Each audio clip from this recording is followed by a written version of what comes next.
Tristan, when he comes on my screen, I get angry. Ickiest, icky, ick, ick. He is the suckiest liar.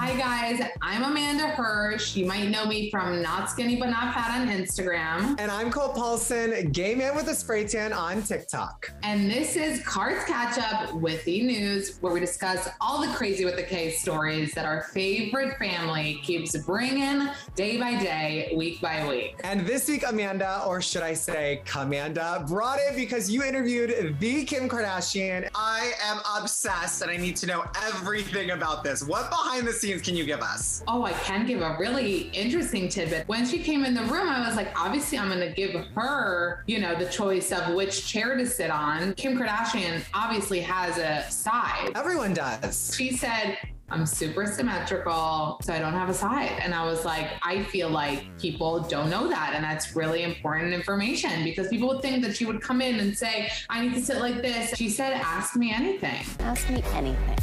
Which is, pretty big when you're having Kim Kardashian. She didn't even want to see the questions before. She was like, I wanted to have fun with it. And I was #so honored to be given that opportunity to be in her graces, in Calabasas, in her crazy, headquarters for her new offices. I saw somebody bring in HealthNet and I was like, oh my God. It was such an amazing experience and she couldn't have been nicer. Let's get into what happened this past week because as we know, Cult, so much has happened. It was Coachella and Easter and I feel like the Kardashians thrive in Palm Springs. I feel like their Easter was so extravagant this year. Like the Kardashians really went all out. I want to know if each person ate that whole egg. Like I probably could. Me too, 100%. And a lot of people were wondering where Scott was and, it warms my heart that he's a fellow Jew and he was celebrating Passover. Baruch atah Adonai Eloheinu melech haolam asher tizkanu b'mitzvotav. So I don't believe he was there. Maybe, the era of Scott not being invited to every event has begun. I also think seeing all the eggs with their names on them, like they were obviously their place cards and there was no name for Tristan, no name for Scott. I feel like the Kardashian exes are officially becoming exes. And Tristan, good riddance. When he comes on my screen, I get angry. Tristan! He is the suckiest partner. He's the ickiest, icky, ick, ick. Because you know what I don't get? Guys that are like, I want you back. Like, I want us together. Why? Why do you want to be together with her when you could be a boy? Because all you do is up. And what kills me, he'll send flowers to like Malika and Khadijah and they'll post him. And I'm like, stop posting him. Liar! Liar! Liar!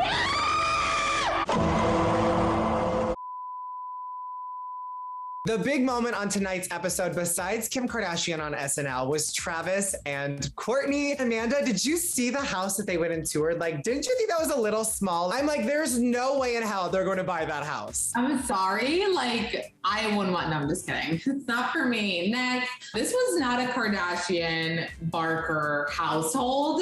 Tomer, let's step it up a notch. Kardashians' houses are like museums. This was like a regular person's house, which like cute, but no. Listen, I am the #1 Kravis stan, but when they were making out on that bench and he was hugging her tush and touching her boobs, she was like, I don't get why people are upset by it. Like, we hug and kiss. Kissing and hugging is not a bad thing. I'm like, babe, you're not hugging and kissing right now. You are dry humping right now. Like, love you guys, would agree to throuple, but like, this is not let my kids see a healthy, hug and like kiss. This is dry humping in front of a realtor. But while all of this is going on, like the highlight was Kim on SNL, which I was there. So it was also, really cute for me to remember that moment. I felt like a proud mom seeing that she's going to prove everybody wrong and she's going to show everybody what she wanted to show them,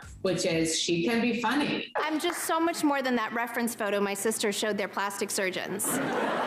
Amanda, you experienced Kim and Pete's first kiss, and I know they weren't dating at the time, but was there any chemistry you noticed, or was he checking out Kim on the sidelines? Like, I am dying to know. I was there to support my sister Kim, and I was supposed to be looking at her. I couldn't help but look off to the side where Pete was standing on side stage in like socks and slippers, drinking a beer and watching like the show. And in my head, I was kind of like, he doesn't have to be here. He could be backstage. This was before everybody got the BDE. So at that point, I wasn't sure that I got the BDE, but then I was staring and staring and staring. And then I go to my sister. I was like, I get it. I get the BDE. But to tell you, Colt, that I had any passing thought in my mind when they kissed, when he was playing Aladdin, like that they would have some spark. I could have never guessed that. On my podcast, she does mention he didn't even come to the after party. He never came to the after party. He was the only person who did not come. He is too cool for school. It's never ending. Every day I'm trending. If Pete has BDE, then Kim has PPE. Perfect energy. Okay, we gotta give Kim credit where credit is due. Perfect.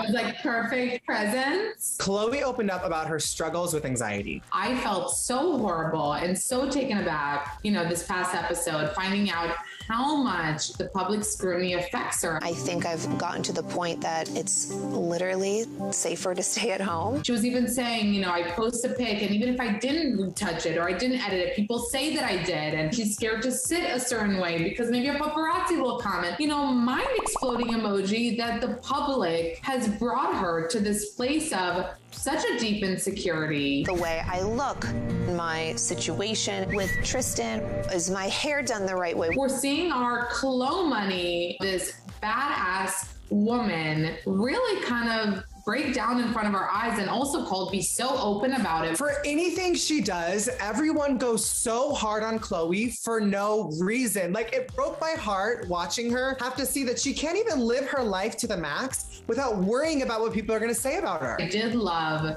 on this episode what James Corden told her. These words only exist if I give them any power. Right. They only exist to me if I allow them to penetrate my core. I hope she can listen to Malika and James Corden's advice. For the haters out there, Amanda, can you please say it with me to let these haters know? Leave Khloe alone. Sources are saying that Scott cut ties with all the other women he's dating. He just wants to focus on Rebecca Donaldson, the woman that he brought to the Kardashians premiere and allegedly only went on like one date. Sources say he is really into her after that 1.5 date, and all of his other biddies are off his phone. I wonder how he breaks up with these girls. It's like, it was a nice week with you in Paris, and lose my number. He wants her to be his girlfriend. I mean, do we think this is legit, or is this just Kourtney's engaged, or he needs a placeholder? These girls that are dating Scott Disick, like, I know how exciting it must be for them, but deep down, wouldn't you be like, I'm wondering if he's just thinking about Kourtney the entire time? Kourtney knows that eventually we'll get married. His relationship with Sophia pretty much ended because of Kourtney. I mean, that's what they said on the show, was he was like, well, Sophia didn't like that. I prioritized you over her. I even put it out there that taking care of you is one of my priorities. Mm-hmm. Yeah. Now Sophia is recently engaged, and Scott threw major shade at himself on Instagram with the caption, "Just call me Good Luck Chuck," which is based on the movie where women find their true love after a breakup with Dane Cook's character. And I am absolutely dead. I'm obsessed that Scott is playing fun in the situation. But I'm also wondering, is Rebecca Donaldson going to be the one that makes Scott Disick settle down? I didn't even Insta-stalk her yet. That's how not on my radar this relationship is. Do I think this relationship is going to make Kourtney Kardashian jealous? Hell no. Kourtney is only worried about what is going on in between her legs. From the looks of the show, she is having the best sex of her life. I mean, if she's doing all of this in front of a realtor, imagine what's going down behind closed doors. Tomer gave up on us. These two are making out in the backyard. Thank you for tuning in to Kards Katch Up with E! News. news. We will catch up with you next week because you know, right here when it comes to the Kardashians, we break everything down. We hope you've been enjoying all this Kard-Jenner coverage over here, and we never want you to miss anything. So click here to check out past moments, exciting moments. And comment down below your thoughts on the episode, and don't forget to subscribe for all things Kardashian.